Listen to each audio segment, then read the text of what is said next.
guys, how you doing? James here with Coyote Reaper Outdoors. So a little bit about me. 23-year vet. I started this as something because I really enjoy the coyote community. I enjoy coyote hunting to the fullest, and I've been doing it for a long time. So I decided, you know what? Let's start making some content. I enjoy watching it. I enjoy doing it. I have, I can share the knowledge and stuff that I have, bring to the table. And hopefully, make this community fun and so we can all enjoy it. So first of all, thank you for watching. If you would, just please subscribe to my channel so that way you can, follow along with me.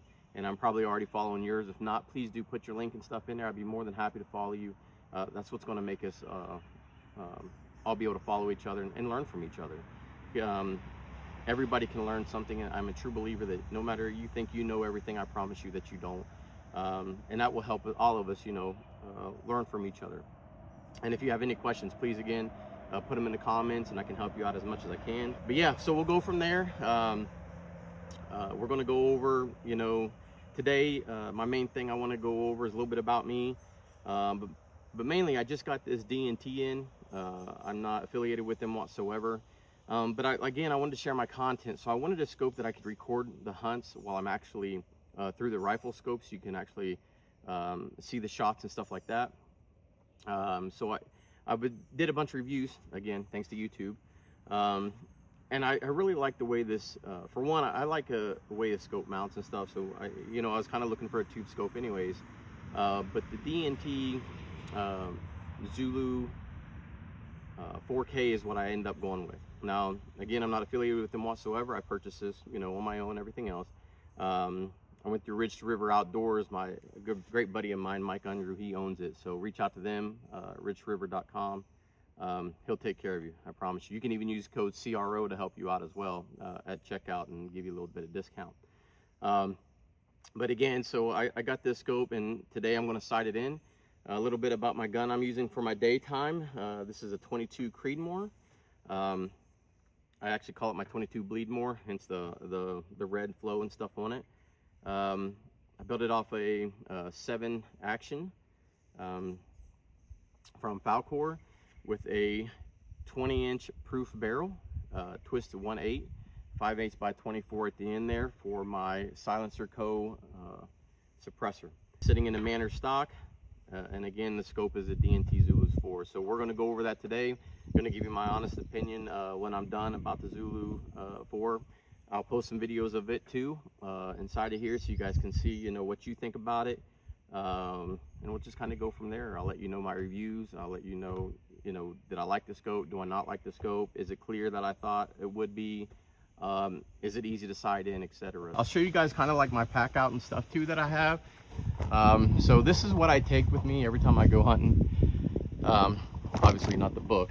And so a little bit about what I have going on here. All right, this is what I take on every set with me when I go. Not every set, but I make sure I put this inside my vehicle. Now here what I have my 22 Creed ammo. It's marked, everything for me. I always make sure it's completely filled, ready to roll. Now, cool thing about this is, you never know if something's going to happen, anything like that. You need to check feet per second, anything like this. So always make sure I take that with me as well. Now below here, my Garmin, I have a set of fix-it sticks.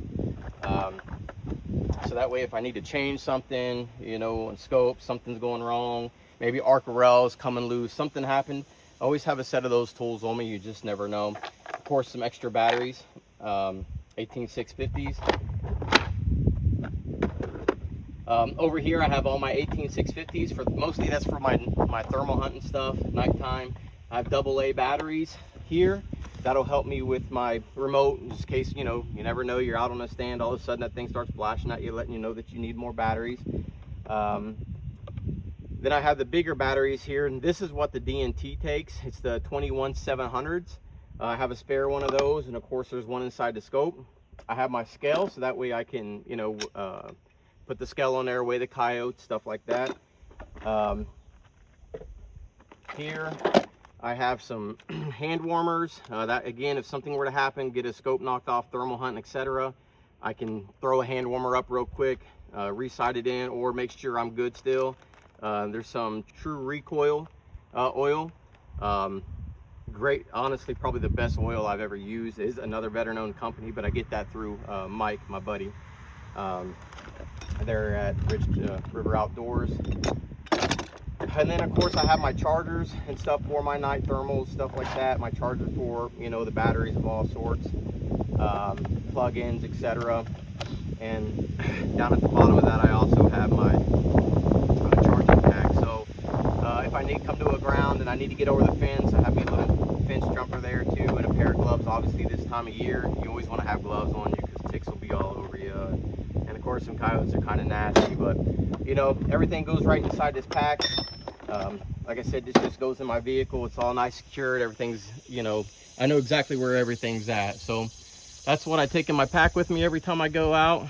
And yeah, that's it.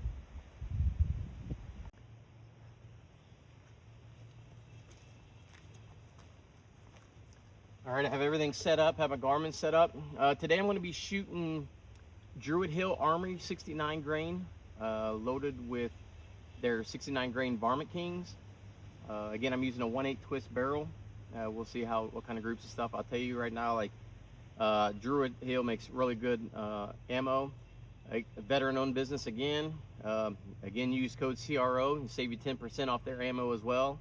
I'm not affiliated with them whatsoever. They did give me a discount code just to help out with you guys. However, at the end of the day, like I'm not getting paid from them whatsoever, anything like that. But I will say that their ammo is spot on, and I really enjoy their ammo. So let's see what happens here.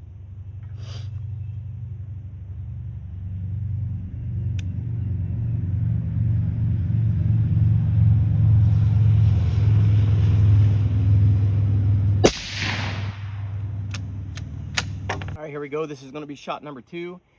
This does have the capability of doing the one-shot zero. So I just made the changes and see how well this one-shot zero works. Shot number 2.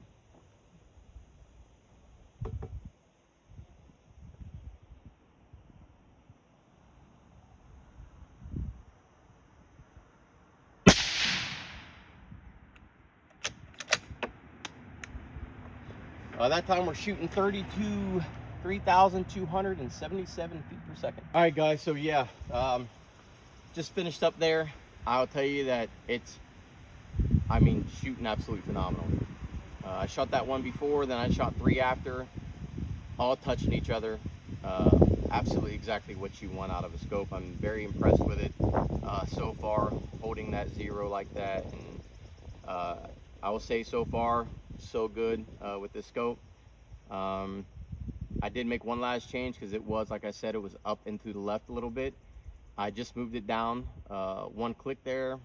I left it left a little bit. Now, this is the reasoning for that. I mean, again, it's literally right on the left side of that 1 inch. But as we know, spin drift makes your round the way it's contoured, makes that bullet shoot right after, you know, 600 yards or so. It's probably not going to matter, but you just never know. But that left, you know, 1/2 an inch isn't really going to hurt that much. However, if I have to take a long poke out there or whatnot, that little bit of left that I left it there, it's just a me thing probably. A lot of people probably don't do that. Everybody wants it exactly dead center. But you know, even off once there, it's literally 1/2 inch to the left there. So that's the reasoning for that. It's just something I do. Obviously, you know, I'm not telling you to do that or anything. It's just something that I personally like to do. And usually right at 300, like when I shoot at 300, usually about 300, that 1/2 inch actually, if there's no wind and everything, usually puts it dead center for me. That spin drift just moves that bullet just a little bit. Again, that's just me. Again, I'm not saying do that. Just something I prefer doing. But so far, so good. Pretty impressed with the DNT so far. I'm just going to do another 3-shot group now that I made that change. One, to make sure everything worked like it's supposed to inside. It is electronic at the end of the day, so you got to think about that.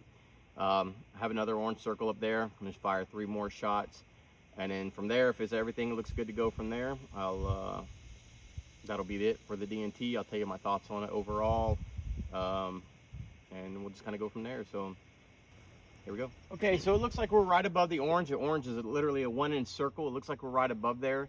Now what I'm going to do is a 3-shot group just to see how things are, just to make sure, you know, that's not me, etc. Just shooting a little bit high there. So now I want to shoot 3 shots. 1 to check on grouping.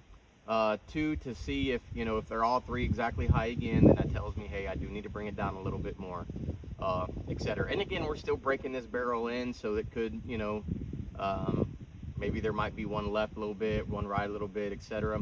It's a little bit windy and stuff today, as you can see, so we'll see what happens here.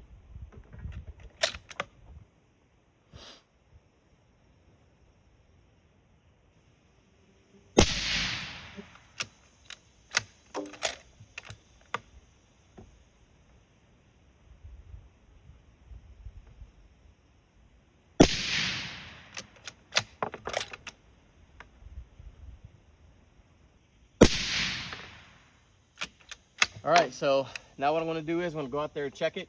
That last shot right there I just took was 3,303 feet per second, so it's starting to level out a little bit there.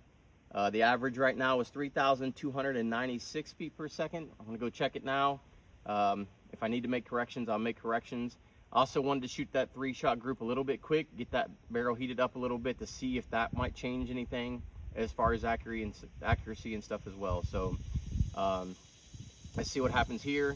I'm gonna go down there and check it out. Again, 3 shots, that top circle is what we're gonna do now.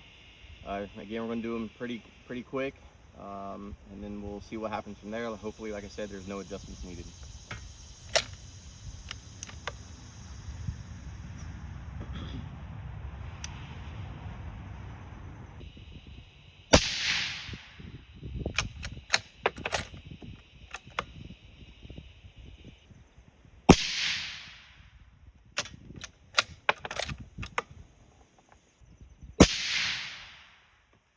All right, so go down here and check this real quick, see where we're at.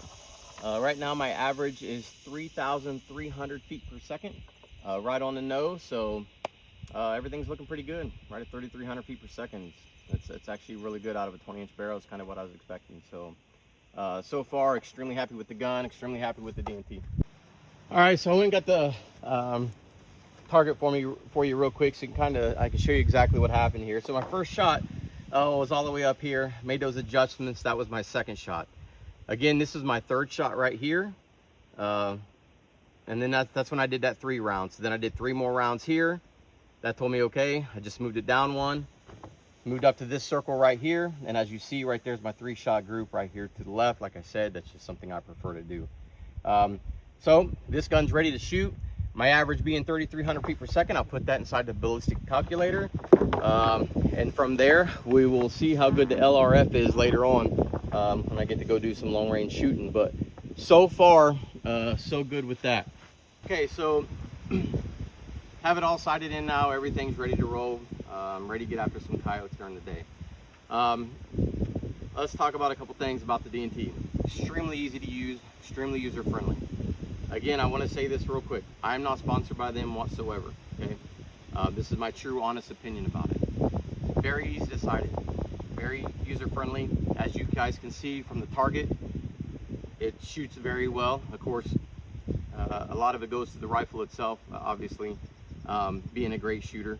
Something I didn't forget to mention is my trigger I use inside this gun as well. I do use a Trigger Tech Diamond flat shoe trigger. Knife 4 scope rings. I'm ready to go bust some coyotes. I think this gun is, so far, I'm extremely pleased with it. As you see, it's pretty dang quiet. Shoots really good. But so far, the DNT, for the cost point of them, right around, I want to say $900. I mean, it's going to be hard to find a scope that's going to beat this. Now, the cool thing about this is not only can I use this during the day, this is also a day and night vision scope. I will not be using this at night whatsoever. This will be a strictly daytime scope for me. For nighttime purposes, I use Rick's, and that'll be a whole nother video that we'll go over. But overall, so far, I will say that I'm pretty impressed with the DNT and the ZULUS 4K, and you know, at the end of the day, it shoots great. This gun shoots great. The optics are working really well. So I'd have to give it, you know, a pretty good high rating there for being a pretty dang cheap scope, in my opinion, for what it does, especially being a night vision scope and stuff like that, and a daytime scope. The clarity on it, yeah, once you zoom it, I will tell you that it gets pretty grainy. However, the pip inside of it, the picture inside a picture, it isn't bad. So what I did is I kept it on the low. I put the pip on 12, which is a 3x12 scope. I'm pretty dang sure, don't quote me on that, but I'm pretty sure it's a 3x12. I kept it on 3, I put the pip on 12, and I didn't have any issues that way. You know, obviously I could see that little inch circle with no issues whatsoever. But obviously you put it up to 12, it's going to get a little grainy. It's not the best. If I was going to have any downfall, that'd probably be it. But I mean, realistically, I didn't have any issues identifying that orange circle down there. So at the end of the day, if you want to Zulus, you want to do some daytime hunting, you want to record your hunts and stuff like that, I would recommend it. So that's my overall review there. So far, so good. See you on the next one.